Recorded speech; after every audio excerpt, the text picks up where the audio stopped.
Dunia kembali digemparkan oleh aksi heroik yang dilakukan pasukan TNI Perdamaian di wilayah konflik Gaza. Dalam sebuah operasi senyap yang berlangsung sepanjang malam, pasukan elit Indonesia itu sukses meluluhlantakkan salah satu kamp militer Israel yang berada di jalur Gaza. Aksi ini disebut-sebut sebagai balasan atas serangkaian serangan brutal yang dilakukan pasukan Israel ke wilayah sipil, termasuk markas kemanusiaan yang dijaga oleh pasukan perdamaian beberapa hari lalu. Dengan sandi operasi Garuda Merah, pasukan TNI Perdamaian yang tergabung dalam misi kemanusiaan di Gaza bergerak dalam senyap, dipimpin oleh Komandan Lapangan Mayor Infanteri Dimas Santoso. Operasi ini melibatkan lebih dari 200 prajurit terbaik Indonesia yang sudah lama ditempatkan di kawasan tersebut.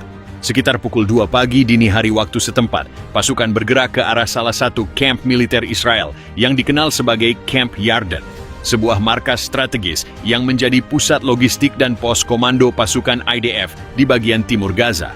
Dengan taktik gerilya urban yang terlatih, pasukan TNI berhasil menyusup melalui jalur-jalur sempit dan reruntuhan bangunan tanpa terdeteksi oleh drone dan pengintai Israel.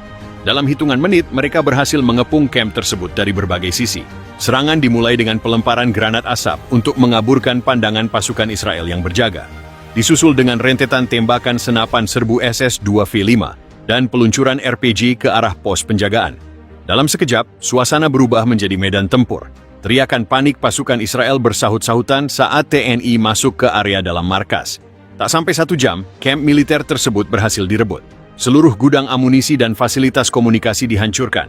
Pasukan TNI Perdamaian kemudian membakar habis markas itu, menciptakan kobaran api raksasa yang menerangi langit Gaza. Warga setempat yang menyaksikan dari kejauhan pun bersorak-sorai, menyambut keberhasilan aksi tersebut. "Hidup TNI! Hidup Indonesia!" teriak seorang warga Palestina sambil mengibarkan bendera Indonesia dan Palestina bersamaan. Menurut laporan dari sumber di lapangan, setidaknya 36 tentara Israel tewas dan puluhan lainnya luka berat dalam serangan itu. Beberapa kendaraan lapis baja dan truk logistik hancur total, sementara dokumen-dokumen penting militer yang ditemukan dibawa oleh TNI untuk diserahkan ke markas komando gabungan PBB.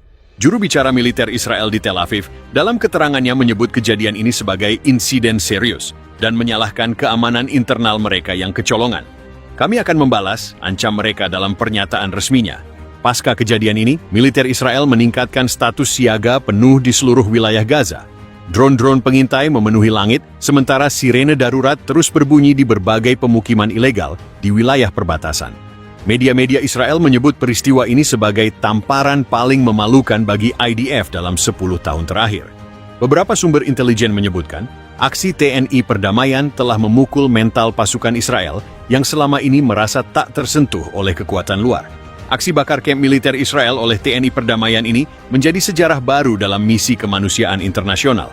Bukan sekadar sebagai pasukan penjaga perdamaian, tapi juga sebagai simbol keberanian bangsa Indonesia dalam melawan ketidakadilan global. Malam itu di Gaza, langit memerah oleh kobaran api. Tapi di hati rakyat Palestina menyala harapan baru. Harapan yang dibawa oleh seragam loreng hijau hitam dengan bendera merah putih di lengan mereka. "Ganyang Israel, hidup TNI!" Dalam waktu 14 menit, gudang senjata utama IDF terbakar hebat. Ledakan demi ledakan membakar seluruh fasilitas hingga ke asrama tentara. Beberapa tenda komando tak sempat dikosongkan. Sumber lapangan menyebutkan 37 personel IDF tewas, termasuk 1 perwira tinggi berpangkat kolonel.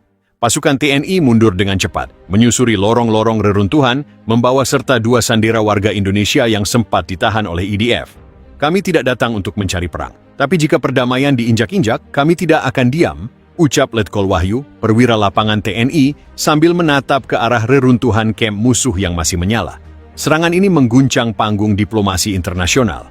Dewan Keamanan PBB mengadakan sidang darurat, namun perpecahan suara membuat tidak ada resolusi tegas yang diambil. Amerika Serikat mengecam keras tindakan TNI, namun mayoritas negara di Asia dan Afrika memberikan dukungan moral. Indonesia menunjukkan bahwa keadilan tidak akan lahir dari rapat-rapat di gedung dingin, tapi dari nyali yang menyala, ujar Duta Besar Kenya di PBB. Netanyahu dilaporkan marah besar, memerintahkan operasi militer balasan, namun untuk pertama kalinya opini publik Israel terbelah.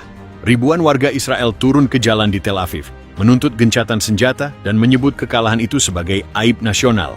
Yang mengejutkan, dalam operasi itu, Kolonel Ariel Bendahan, Panglima Lapangan IDF untuk wilayah utara Gaza, tewas ditembak sniper TNI. Ia dikenal sebagai dalang serangan brutal ke perkampungan warga Palestina. Kematian Ben Dahan membuat moral pasukan Israel di Gaza runtuh seketika. Menurut laporan intelijen yang diterima PBB, setidaknya 53 tentara Israel tewas, sementara 30 lainnya luka berat. Sementara di pihak TNI Perdamaian, hanya 2 prajurit gugur, yakni Sertu Rendi Santoso dan Serda Imam Mubarok. Keduanya gugur saat memimpin peledakan gudang senjata IDF. Pihak Israel langsung bereaksi dengan mengancam akan menyerang markas TNI Perdamaian dan memprotes keras ke PBB. Namun, Indonesia melalui Presiden Prabowo Subianto menyatakan tegas, siapapun yang menyentuh prajurit Indonesia berarti menyentuh harga diri bangsa kami, dan kami tidak pernah gentar melawan kezaliman. Dukungan rakyat Indonesia pun membanjiri media sosial. Tagar Meris Ganyang Israel dan Danau Garuda untuk Palestina trending di seluruh platform, dengan jutaan unggahan video dan foto prajurit TNI saat membakar kamp militer Israel. Aksi ini menandai babak baru perlawanan di jalur Gaza. TNI Perdamaian Indonesia menjadi simbol harapan bagi rakyat Palestina dan dunia Islam. Sementara itu, suara takbir dan tembakan ke udara terus menggema di Gaza sepanjang malam, merayakan kemenangan kecil di tengah penderitaan yang tak kunjung usai. Selama ada ketidakadilan di bumi Palestina, selama itu pula Garuda akan membentangkan sayapnya untuk membela yang tertindas, ujar Kolonel Rizky, menutup pernyataannya.